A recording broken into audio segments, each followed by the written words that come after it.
Day one से कह रहे हैं कि बेईमानी करने को दारू है, क्योंकि वो जानते हैं यूपी हारने वाले हैं। अब आम जनता इन्हें हरा करके दिखाएगी। केंद्र व राज्यों की भी अधिकांश सरकारें ज्यादातर जाति व धर्म की आड़ में ही अपनी राजनीति चमकाने में लगी रहती हैं।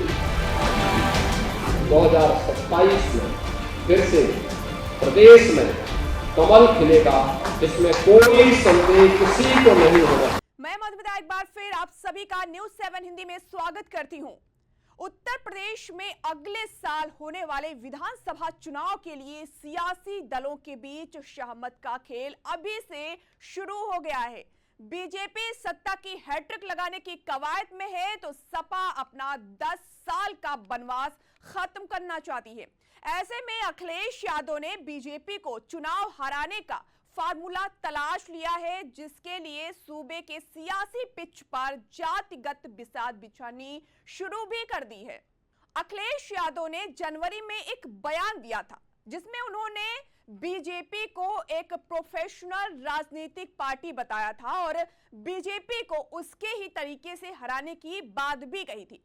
2024 के लोकसभा चुनाव में आपने देखा था कि पार्टी अपने पीडीए फार्मूले से बीजेपी को सियासी मात देने में सफल रही थी, लेकिन 2027 के लिए अलग रणनीति पर सपा काम कर रही है। 2022 के विधानसभा और 2024 के लोकसभा चुनाव में अखिलेश यादव ने मायावती के वोट बैंक को साधने की कवायद की थी, लेकिन 2027 में बीजेपी के वोट बैंक में सेंधमारी का प्लान बनाया है, क्योंकि उन्हें पता है कि बीजेपी को बिना वोट की चोट दिए सत्ता में वापसी संभव नहीं है।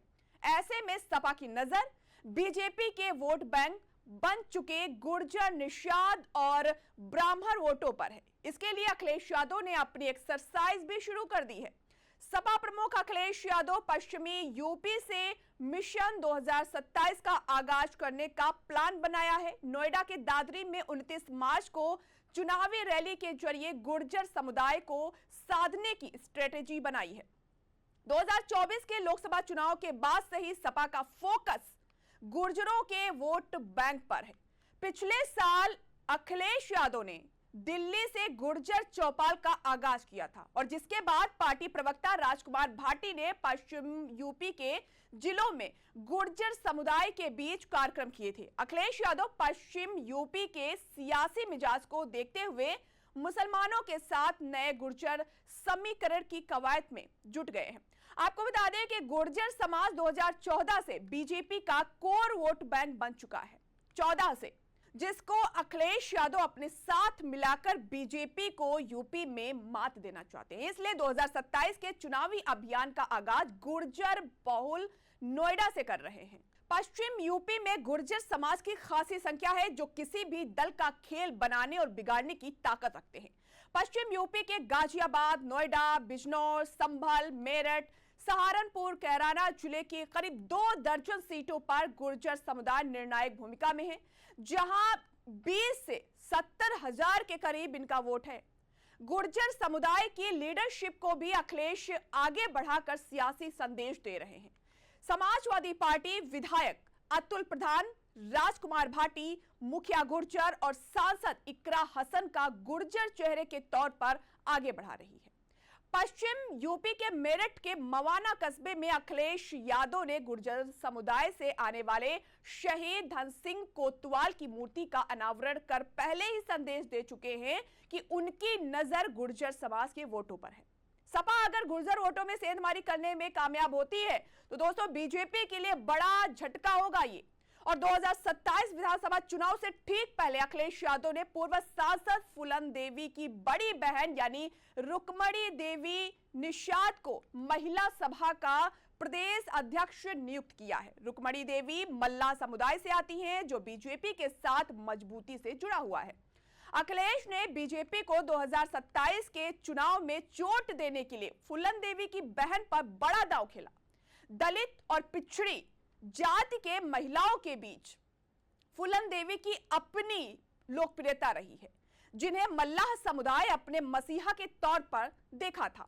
सपा की इस कोशिश को फूलन देवी के बहाने सूबे के मल्लाह समुदाय को राजनीतिक संदेश देने के तौर पर देखा। मल्लाह समुदाय की उपजातियां कांची, बिंद, मल्लाह और निषाद समुदाय के बीच काफी लोकप्रिय रही।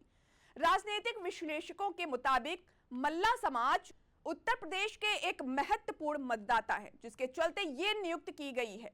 रुक्मणी देवी को प्रदेश अध्यक्ष बनाकर निषाद समाज को साधने और पिछले चुनावों में बिखरे वोटों को एकजुट करने की कोशिश के रूप में देखा जा रहा है और ऐसे कयास लगाए जा रहे हैं कि आगामी चुनाव में बड़ा फेरबदल देखने को मिल सकता है। उत्तर प्रदेश की 50% से अधिक पिछड़ी आबादी में जो अति पिछड़ी उपजातियों में माने जाते हैं। मोटे तौर पर देखें तो निषादों में 150 से ज्यादा उपजातियां हैं।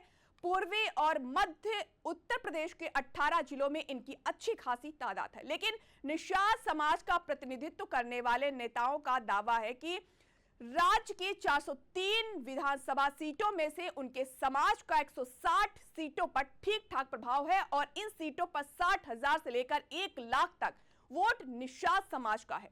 गोरखपुर, गाजीपुर, बलिया, संत कबीर नगर, मऊ, मिर्जापुर, भदोही, वाराणसी, इलाहाबाद, फतेहपुर, सहारनपुर और हमीरपुर जिले में निषाद वोटरों की संख्या अधिक है।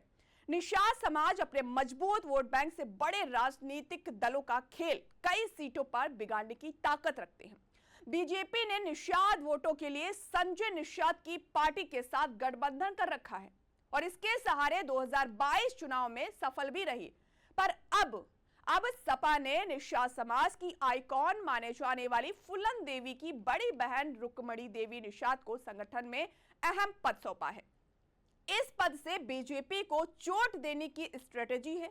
अखिलेश यादव की नजर बीजेपी की हार्ड कोर वोट बैंक ब्राह्मण समुदाय पर है। सपा सूबे में ब्राह्मणों के उत्पीड़न का मुद्दा उठाकर ठाकुर बनाम ब्राह्मण नैरेटिव सेट करके रणनीति पर बहुत दिनों से काम कर रही है। अखिलेश यादव ने अपने ब्राह्मण चेहरों को आगे बढ़ाया है, जिसमें माता प्रसाद पांडे को विधानसभा में नेता प्रतिपक्ष बना रखा है, तो पवन पांडे, संतोष पांडे और विनय शंकर तिवारी जैसे ब्राह्मण चेहरों को भी अहम रोल दे रखा है। इसके अलावा बलिया से सपा सांसद सनातन पांडे को भी पार्टी में आगे कर दिया है। यूजीसी के नए नियमों को लेकर घूसखोर पंडित, यूपी में ब्राह्मण को अवसरवादी बताना, ब्राह्मण विधायकों की बैठक पर नोटिस देना और माघ मेले में बटुक ब्राह्मणों की पिटाई ने सपा को ब्राह्मण वोटों का साधने का मौका मिल गया है। सपा के ब्राह्मण नेता हिंदुत्व से जुड़े लगभग हर बड़े मुद्दे पर अपनी बात मजबूती से रख रहे हैं और बीजेपी को ब्राह्मण विरोधी कटघरे में खड़े करने की कवायद में जुट गए हैं। इस तरह सपा ब्राह्मण धार्मिक मतदाताओं के बीच अपनी पैठ मजबूत बनाने की कोशिश कर रही है। उत्तर प्रदेश में ब्राह्मण मतदाताओं की हिस्सेदारी की बात करें तो इनकी हिस्सेदारी करीब 8 से 10% मानी जाती है, लेकिन उनका प्रभाव 110 से ज्यादा विधानसभा सीटों पर निर्णायक बताया जाता है।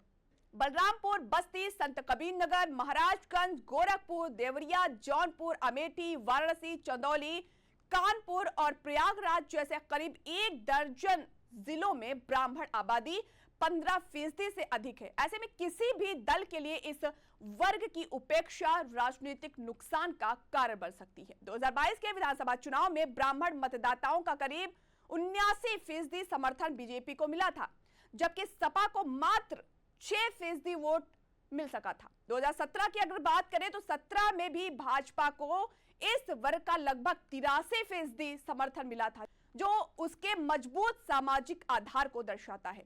और यही वजह है कि सपा ने ब्राह्मण वोटों को अपने साथ जोड़ने की रणनीति बनाई है ताकि बीजेपी को सत्ता से बाहर किया जा सके। इसलिए सपा की कोशिश ब्राह्मण वोटों को साधने की है, क्योंकि इससे सीधे बीजेपी को नुकसान है। 2022 के विधानसभा चुनाव के बाद अखिलेश यादव ने सपा को मुस्लिम यादव छवि से बाहर निकालने के लिए पीडीए का फार्मूला बनाया था, जिसमें पिछड़ा वर्ग के साथ दलित और अल्पसंख्यक वोटों के समीकरण को जोड़ा।